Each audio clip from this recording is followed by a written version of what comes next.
వచ్చాడు.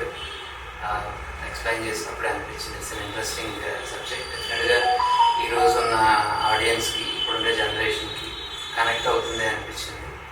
And I'm very positive. అతి త్వరలో ఈ సినిమా ముందుకు తీసుకొని వస్తానంటున్నాడు. I'm eager. నేను ఆల్రెడీ ట్రైలర్ కూడా చూశాను, రఫ్ కట్. Very impressive. మంచి కాన్సెప్ట్తో ముందుకు వస్తున్నాడు. అండ్ హీస్ లైక్ నా పిల్లాడు. And I'm very proud that you know ఈ స్టేజ్ తీసుకొని వచ్చాడు. ఒక సబ్జెక్ట్ని ఎంతో వర్క్ చేశాడు.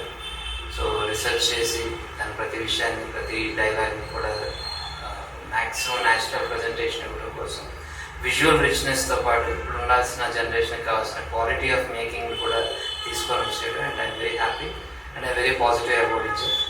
అందరి ఇజ్జత్ కాపాడతాడు. మా టీం అందరి ఇజ్జత్ అదే కాదు, మా పిల్లాడు కాబట్టి చెప్తున్నాను.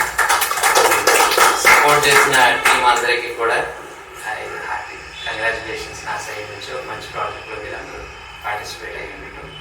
And I feel very proud today. Thank you. It's my kids film. పరువు హత్యల నేపథ్యంలో ఇప్పటి వరకు వచ్చిన సినిమాల్లో ఇది ఖచ్చితంగా భిన్నంగా ఉంటుంది. Thank you. All the best.